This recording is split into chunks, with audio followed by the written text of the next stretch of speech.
देखिए, ये देश का सबसे बड़ा दुर्भाग्य है कि जो हमारी सीमा की सुरक्षा करते हैं अर्धसैनिक बल, उनको पेंशन नहीं है। जज को पेंशन है, नेता को पेंशन है, लेकिन जो देश का, समाज का, जो बच्चों के भविष्य का निर्माण करता है, जो सृजन करता है, शिक्षक, कर्मचारी, उसको पेंशन नहीं है।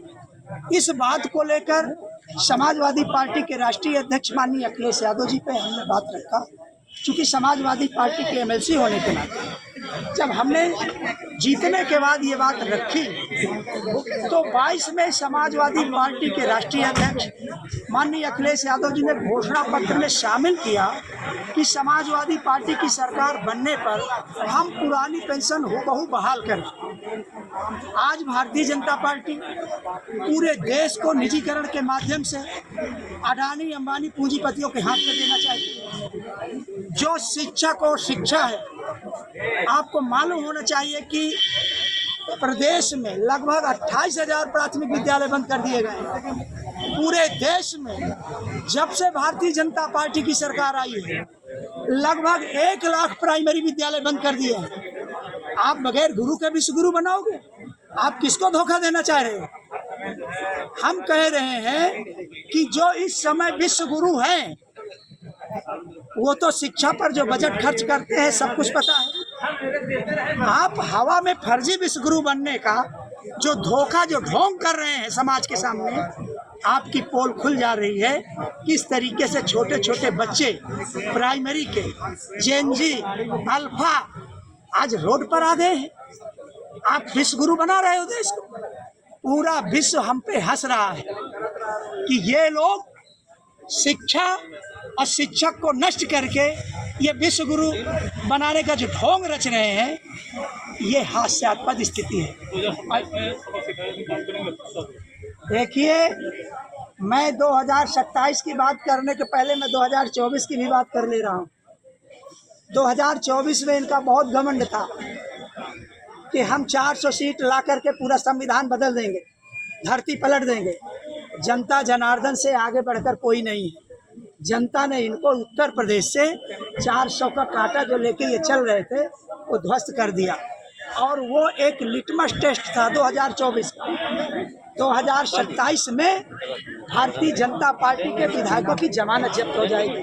आप जा कर के देखिए जिस तरीके से महंगाई, डीजल, पेट्रोल और जिस तरीके से पेपर लीक, जिस तरीके से भाई भतीजावाद, भ्रष्टाचार। आप बताइए, हमारे जो किसान अन्नदाता हैं आज यूरिया के लिए वो लाठी खा रहे हैं। जिनसे हमारा अन्नदाता, जिससे हमारा पेट भरता है, आप उनको लाठी दोगे? तो आज समाज का हर तबका, किसान, नौजवान, बेरोजगार, कर्मचारी, वो सब इस ताक में बैठा है कि कितनी जल्दी 2027 आए और हम इनका घमंड चकनाचूर करें। आप लोग जानते हैं कि हम लोग शिक्षक और कर्मचारी सरकार के अंग हैं और कोई भी सरकार अपने अंग को कमजोर करके बहुत दिन तक नहीं चल पाएगी। शिक्षकों कर्मचारियों की एक ही मांग है, निजीकरण बंद करो, पुरानी पेंशन बहाल करो। हमारी संस्थाओं का निजीकरण बंद करिए, क्योंकि संस्थाएं ही सरकार को और देश को आगे बढ़ाती हैं। हमारी मांग है पुरानी पेंशन बहाल करिए और निजीकरण बंद करिए। कितनी मांगे वो लेकर दिया गया?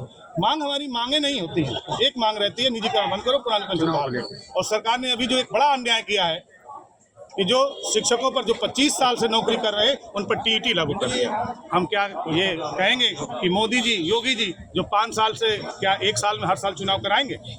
और ये कौन सा नियम है कि जब भर्ती होती उस समय जो भी आपको योग्यता लगानी है लगाइए, उसको पास करके हमारा नौजवान पहुंचता है। और आप जब 25 साल नौकरी कर चुके हैं, ये आज 55 साल के हो गए, इनसे आप कहते हैं कि परीक्षा पास करिए। क्या पुलिस का जवान, क्या हमारे एसपी साहब क्या 5 किलोमीटर की दौड़ लगाएंगे जो आज 55 साल के हो गए? या योगी जी क्या हम लोगों के साथ दौड़ लगा सकते हैं, परीक्षा पास कर सकते हैं?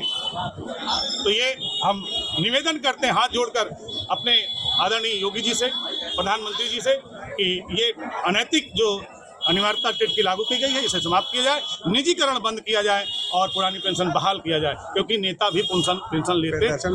किस पद पर है और क्या नाम? जी, मैं निधान सिंह, जिला अध्यक्ष अटेवा फतेहपुर। अन्य अभी आपने कहा कि जिस तरीके विधायकों और उनके आवास के पास से निकले, और क्या कुछ इस तरीके सत्ता या पक्ष से आपकी मांगे रही हैं? देखिए, अक्सर हमें सत्ता पक्ष और विपक्ष से मतलब नहीं, हम यही कहते हैं कि जो पेंशन की बात करेगा वही देश में राज करेगा। आज हम बीजेपी विधायक विकास गुप्ता जी के घर से के सामने से भी निकले, वहीं पर मंत्री कृष्णा पासवान जी का भी चौराहे पर घर था, वहाँ से भी निकले, और वहीं आगे निकलकर हम लोग सपा विधायक चंद्र प्रकाश लोधी जी के भी घर के सामने से निकले, और इन सब लोगों से मिलकर हमने ज्ञापन दिया था, आमंत्रण दिया था, लेकिन तीन के तीनों कोई घर से नहीं निकल सका, इनका एक प्रतिनिधि भी नहीं निकल सका। हाँ, आए थे हमारे बीच में चेयरमैन साहब, हमारे बीच में आए थे, हुसैनगंज विधानसभा की जो विधायिका हैं उनके प्रतिनिधि, उनके सुपुत्र हमारे बीच में आए थे, और हमारे बीच में इलाहाबाद से चलकर एमएलसी डॉक्टर मान सिंह जी हमारे बीच में आए थे। अभी आपने उनका बाइट भी लिया है, और उन्होंने कहा कि जब तक पुरानी पेंशन बहाल नहीं हो जाती है,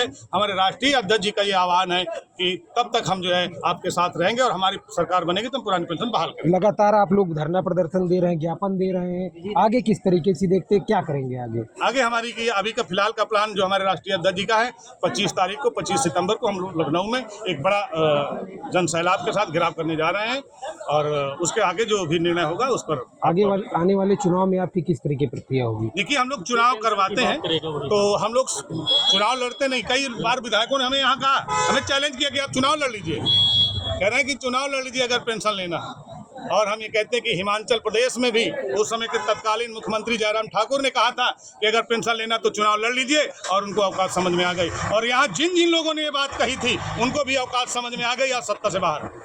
आज उनके पास वो पद नहीं है, अब फिर आगे तैयारी करें, और फिर हम लोग भी सामने होंगे।